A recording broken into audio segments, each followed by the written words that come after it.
Alô, meus queridos! Fala, minhas queridas! Bora para mais aulinha de criminalística aqui para você. Desta vez vamos falar a respeito da concretização do trabalho do perito.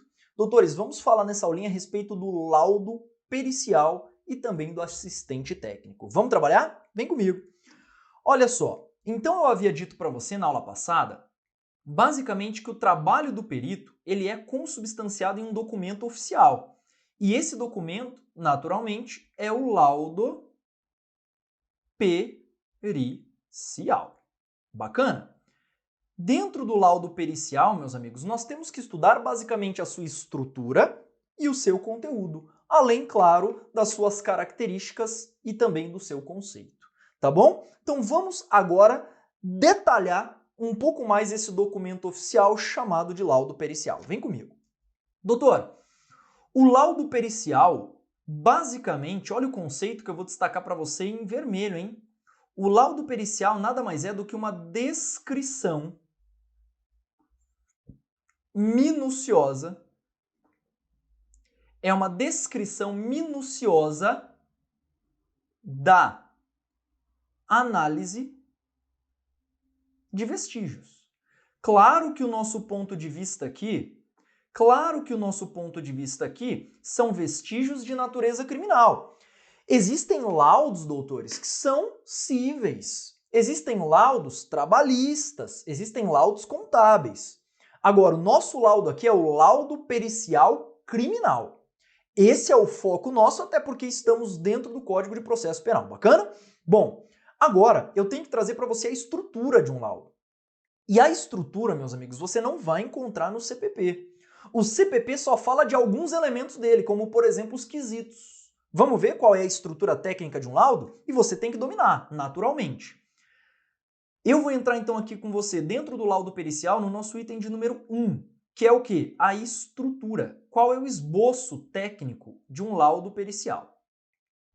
Um laudo, ele tem várias partes, várias até porque trata-se de uma descrição o quê? Minuciosa de um fato, né? De um fato de natureza criminal. Então sempre o laudo, meus amigos, sempre o laudo pericial começa com uma parte que nós chamamos de preâmbulo. Pedro, mas o que é o preâmbulo do laudo pericial?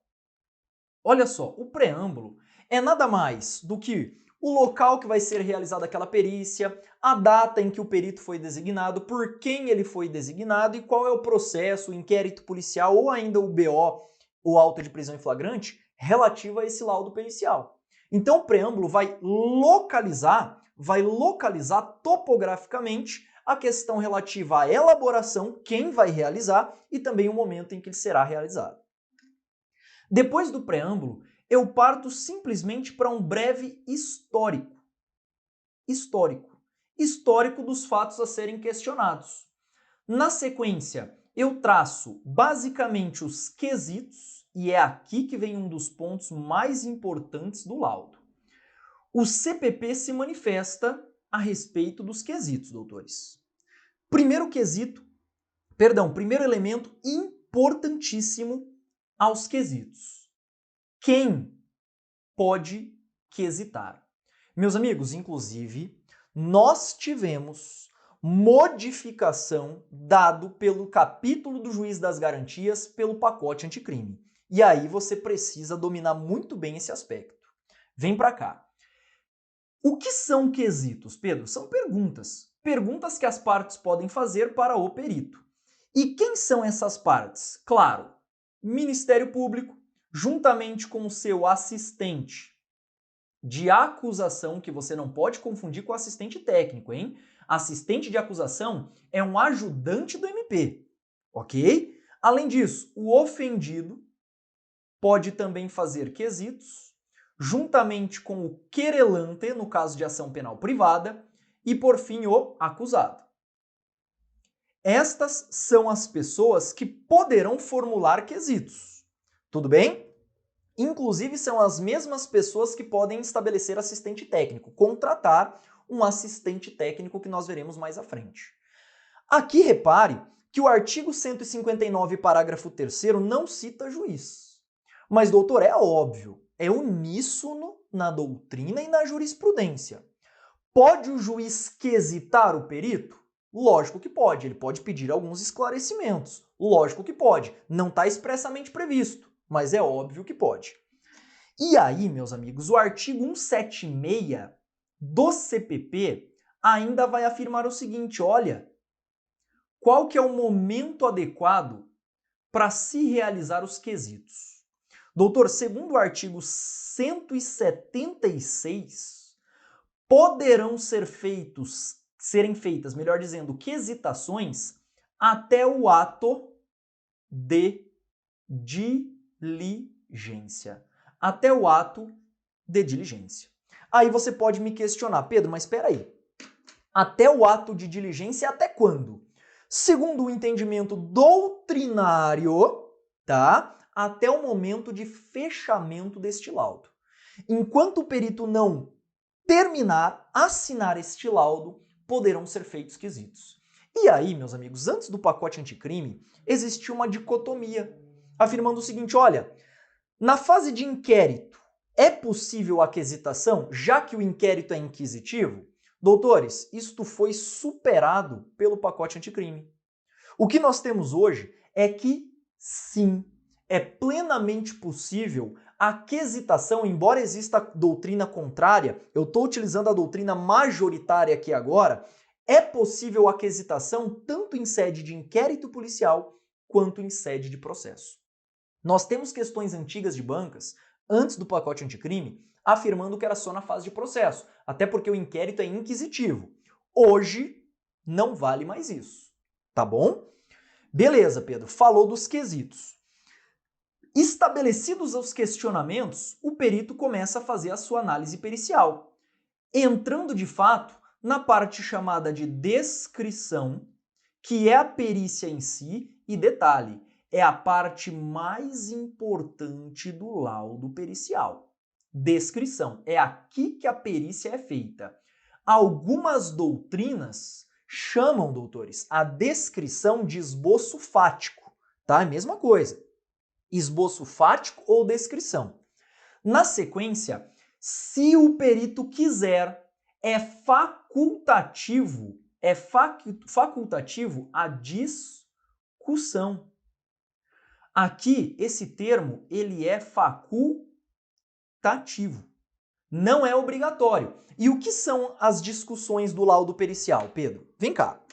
Discussão é o ponto de vista pericial lastreado em documentos, em bibliografia referenciada do porquê que ele concluiu determinada coisa. Então eu vou te dar um exemplo. Nós temos nas perícias de acidente de trânsito um livro enorme produzido por um perito alemão. Este livro ele é referência. E este perito alemão, doutor, ele fez perícias de acidente em vários tipos de objetos. Um veículo que bate em poste, qual que é o tipo de configuração de avaria que ele vai apresentar. Quando esse veículo bate em criança, em adolescente, em idoso, a tal velocidade. E, meu amigo, ele usou N tipos de veículos. Esse documento é um documento valiosíssimo.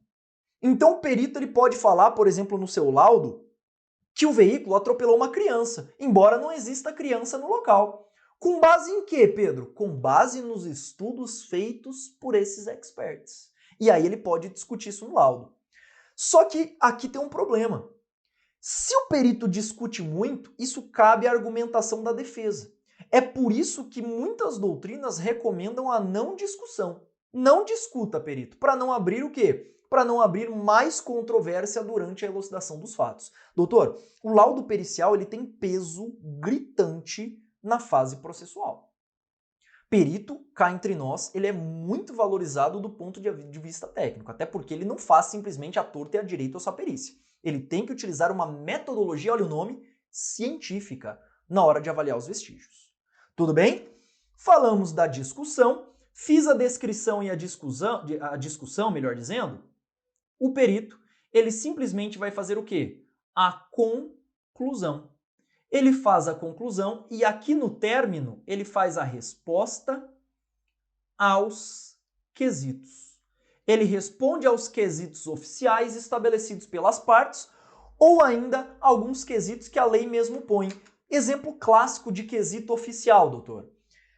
Quando chega no IML uma pessoa com lesão corporal, um dos quesitos que já tem protocolados lá é que o médico responda o seguinte: olha, esta lesão causa incapacidade para as ocupações habituais por mais de 30 dias?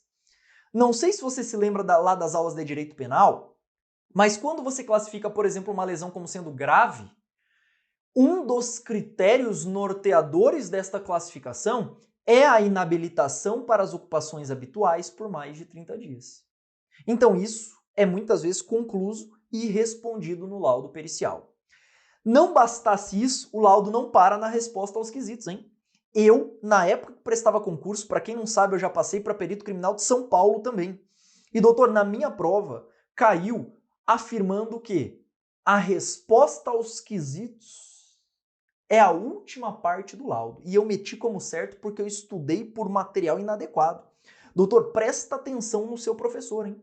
Presta atenção nos seus mestres na hora de estudar. Você tem que estudar com quem tem um bom referencial e uma marca de estudo. Eu estudei por material capenga. E aí o que acontece? Sentei. Foi uma das questões que eu perdi em São Paulo, apesar de ter passado. Poderia ter ficado melhor classificado, mas tudo bem. Inclusive fui nomeado, hein? Depois você bota meu nome lá no Diário Oficial de São Paulo.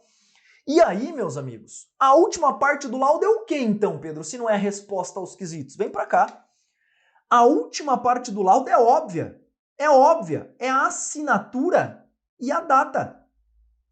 A assinatura e a data. Olha que absurdo. É a última parte do laudo pericial, doutor.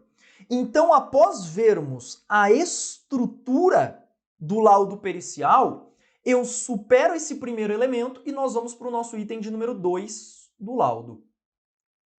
Esse item de número 2 vai trabalhar com a questão relativa, doutor, ao sistema de apreciação do laudo. Ao sistema de apreciação deste laudo. E aqui você tem que tomar um cuidado gritante, hein? Segundo a doutrina, o sistema adotado para apreciação do laudo é um sistema, por favor, destaque, negrite isso no seu material, é o sistema liberatório. E segundo esse sistema, o juiz poderá recusar o laudo no todo ou em parte. Ou seja, a recusa do laudo pericial pode acontecer no todo ou em parte. Pedro, mas espera aí. O perito teve todo um trabalho para produzir a prova técnica e o juiz pode simplesmente rejeitá-lo no todo ou em parte? Exato. O juiz não está vinculado. Detalhe, isso já foi cobrado, hein? O juiz não está vinculado ao laudo. Apesar de nós vermos na prática que é raríssimo o juiz dispensar o laudo pericial, raríssimo. Eu, particularmente, não vi caso. Inclusive, laudos, já tive a oportunidade de atuar em casos em que o perito fez uma puta de um laudo ruim e o juiz ainda assim acatou. Né? Um laudo de 2 páginas de um local de crime, um absurdo, mas tudo bem. Isso lá na Defensoria Pública do Ceará. Recebi um convite de um defensor público para auxiliá-lo. E aí, isto foi naturalmente indagado e o juiz ainda assim o quê? Manteve o laudo pericial. Olha a envergadura, tudo bem? Mas para sua prova, o sistema de apreciação é o sistema liberatório. Não bastasse isso, eu quero estabelecer com você um prazo. Um prazo. Meu amigo, o prazo para a liberação do laudo, segundo o CPP, são de 10 dias. E estes 10 dias são 10 dias prorrogáveis. Pedro, mas espera aí, esses 10 dias eu conto a partir de quando? Meus amigos, nós não temos perfeitamente delineado essa questão do prazo, né? O parágrafo único do artigo 160 do CPP vai falar que o laudo será elaborado num prazo de 10 dias. A partir de quando? Ele não cita. O que nós temos hoje de entendimento da doutrina? A partir do momento que o perito é designado para aquela perícia. Só que, meus amigos, mais uma vez, o laudo pericial deve ser redigido em um prazo de 10 dias prorrogáveis. Prorrogáveis por quem? Vamos lá? prorrogáveis. Esta prorrogação é solicitada pelo perito ao juiz. Então o juiz, melhor dizendo, o perito solicita a prorrogação para o juiz e o juiz, por decisão fundamentada, concede. E qual que é o prazo de prorrogação, Pedro? Não tem. O perito requer um prazo e o juiz concede ou não. Eu vou te dar um exemplo. Os meus laudos de acidente de trânsito, doutor, esses laudos que eu já redigi, esse laudo não sai em 10 dias nunca. Porque eu preciso esboçar, eu preciso fazer levantamento de informação. Em alguns casos eu tenho que fazer cálculo de velocidade. E isso não é feito da noite pro dia. Na prática, os juízes já sabem que esse laudo pode demorar 3, 4, 5 meses para sair. Tem um momento que tem que sair. Isso é fato, né? Senão o perito pode ser responsabilizado por desobediência. Mas a ideia é essa. O perito solicita a prorrogação e o juiz concede.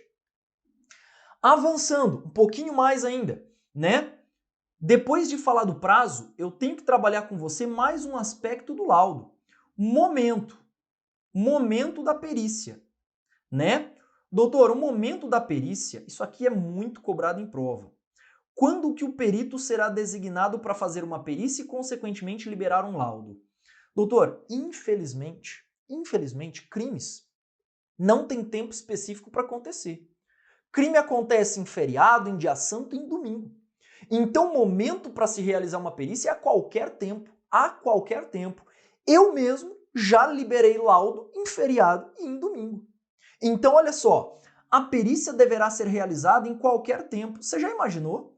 O perito fala, olha, hoje eu não quero trabalhar à noite, então ninguém morre, hein? Porra, não dá para fazer, né? Infelizmente não tem tempo para crime acontecer. Para nós fecharmos o tema de laudo, eu quero trabalhar com você com a temática de vícios. Vícios apresentados no laudo. Meus amigos, no que diz respeito aos vícios, a doutrina classifica os vícios em 2 tipos, né? Olha só, os vícios que podem ser encontrados nos laudos são chamados, cuidado, hein, de vícios acidentais e também existem os vícios estruturais. Salientando aqui a doutrina do professor Fábio Roque, magistrado federal da Bahia, tá? E também o professor Nestor Távora, na sua doutrina Novo Curso de Processo Penal. Meus amigos, vícios acidentais, instintivamente a gente consegue entender que esse vício, ele foi um acidente. Eu já pratiquei esse vício. Quer ver? Muda de ano. Na hora de botar a data no laudo, eu boto lá 10 de janeiro de 2020, mas já é 2021. Porra, eu errei a data. Será que eu preciso anular o laudo inteiro porque eu errei a data? Um vício acidental? Lógico que não. Neste caso, os vícios acidentais, quando praticados, o juiz solicita que o perito simplesmente conserte. Tranquilo. É aquilo que a gente chama de vício sanável, consertável. Agora, um vício estrutural, doutor, ele fere de morte o objeto de análise. Eu vou te dar um exemplo. Um vício estrutural é, por exemplo, aquele laudo que não foi feito pelo perito, foi feito pelo estagiário. Imagina, na hora de assinar, o perito fala assim, não, como foi o estagiário que pesou a droga, que fez o infravermelho, que fez análise cromatográfica, é ele quem vai assinar. Não. Os laudos devem ser assinados, os laudos periciais, por perito oficial ou por 2 não oficiais. Essa é a ideia. Tudo bem? Então, vícios estruturais, quando praticados, o juiz pode fazer 2 coisas. Ou o juiz pede um novo exame, ou o juiz designa, vê se isso daqui não é simples, um novo perito para realizar a perícia. Pronto. Essa é a ideia. Então, vícios estruturais e vícios acidentais. Esses daqui são chamados de vícios insanáveis e merecem o quê? Realização de um novo exame ou designação de um novo perito. Lembrando, doutor, que delegado, juiz e MP, eles não podem designar perito. O que eles requisitam, olha o termo técnico, o que eles requisitam é a perícia para o órgão. Quem designa o perito que vai realizar é o chefe dele. Algumas teses de doutorado, inclusive, que eu já tive a curiosidade de pesquisar, dá um nome para esse princípio. Princípio do perito natural. Doutor, não existe hierarquia entre delegado, juiz, MP e perito. Se não existe hierarquia, não pode o Ministério Público mandar, por exemplo, o IML ou IC aqui do Paraná falar o seguinte, olha, eu quero que o Pedro faça tal perícia. Não pode. Ele designa para o órgão. O meu chefe é quem me designa para fazer a perícia. Deu para entender? Essa é a ideia. Então, diante disso, matamos a questão dos vícios e para nós fecharmos, vamos comentar um pouquinho a respeito do assistente técnico. Finalmente, Pedro, quem vem a ser essa figura chamada de assistente técnico? Fala para mim, quem é essa figura, essa figuraça chamada de assistente técnico? Vamos estabelecer um conceito. Meu filho, você gosta do meu jeito de dar aula? Fala pra mim, eu tenho um jeito bem peculiar, isso é verdade. Eu gosto sempre de ir na base e tornando gradualmente o conhecimento mais robusto. Eu espero que você esteja entendendo o que eu digo, né? Então vamos lá. Basalmente, estabeleceremos um conceito. Quem é o assistente técnico? O assistente técnico, meus amigos, é nada mais do que um profissional contratado pelas partes. Repare que o assistente técnico não é oficial nem nomeado pelo juiz. Quem contrata assistente técnico é a parte. Olha que ponto curioso. Nós tivemos aquele caso, doutor, envolvendo, por exemplo, Michel Temer e o ex-deputado, que eu não vou lembrar o nome dele, Aécio Neves. Olha só, eles estavam sendo acusados de corrupção passiva. E eles contrataram um assistente técnico para impugnar o laudo pericial da conversa telefônica. Reparou? A parte contratou um expert para emitir um parecer. Esse é o assistente técnico. Tudo bem? Então vem para cá. O assistente técnico é o expert. Deixa eu colocar em preto aqui para você, senão meu toque grita, né? O assistente técnico é o expert contratado. Olha o nome, contrato. Vai ser feito um contrato com ele. Contratado pelas partes. Aí você vai me indagar, Pedro, mas quais partes? Quem pode contratar assistente técnico? Vem para cá. O Ministério Público ou ainda o assistente de acusação. Pode ainda o ofendido, no caso de ação penal pública, ou o querelante, no caso de ação penal privada, e por fim o acusado. Lembra? Lembra que eu falei para você dos quesitos no laudo pericial? Pois é, são exatamente as mesmas pessoas. Ministério Público, assistente de acusação, ofendido, querelante e acusado. São as 5 pessoas que podem contratar um assistente técnico para emitir um parecer. Essa é a segunda característica do assistente técnico. Cuidado! Assistente técnico não lauda. Assistente técnico não lauda. Assistente técnico emite um parecer. E aí você vai me indagar, Pedro, o que é um parecer? Qual que é a diferença do parecer para o laudo? Meus amigos, um parecer é nada mais do que uma opinião, só que não é simplesmente de cunho subjetivo. É uma opinião, é uma visão de alguém tecnicamente fundada. Então vamos lá. Eu faço a minha análise de crack de cocaína de um jeito. O assistente técnico vem e dá a sua visão dos fatos. Olha, ele fez certo ou ele fez errado. Tanto é que um parecer pode reforçar ou pode fragilizar um laudo pericial. Olha a importância dessa figura. Então vem para cá. Um parecer é uma opinião técnica fundamentada que pode reforçar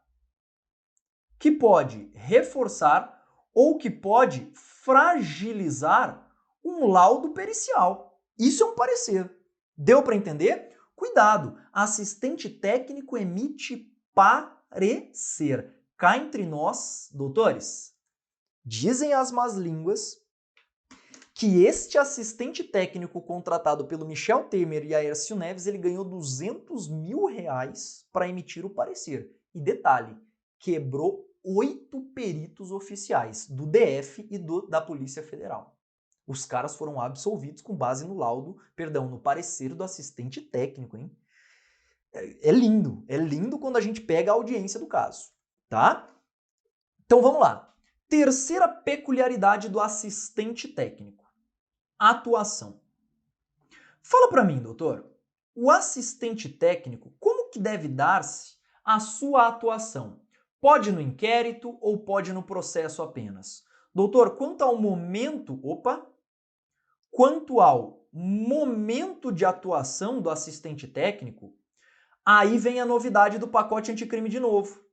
O assistente técnico será admitido tanto no inquérito policial quanto no processo. Doutor, dentre as atribuições novas atribuídas aos juízes das garantias, cabe a este juiz aceitar o assistente técnico. Então, pera um pouquinho. Se o juiz das garantias pode aceitar esse assistente técnico, repare, juiz das garantias atua em fase preliminar. Então, eu posso sim ter assistente técnico na fase de inquérito.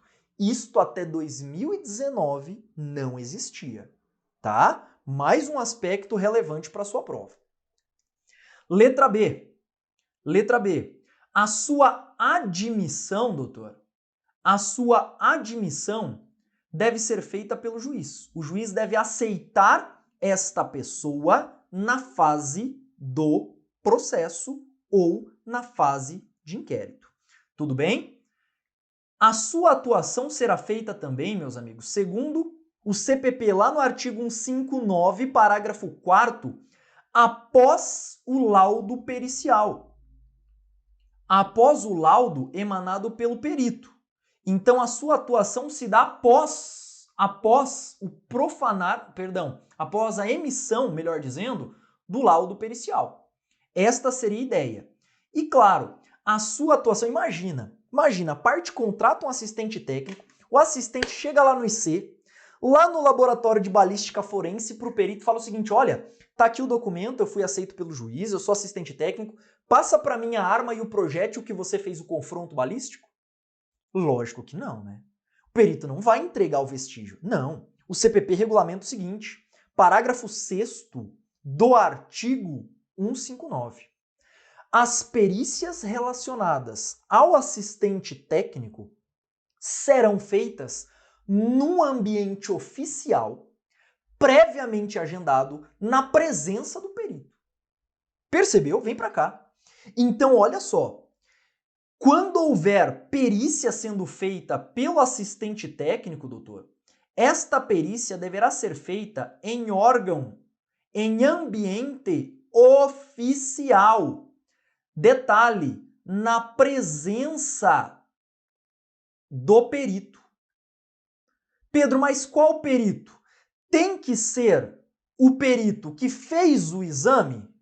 Lógico que não.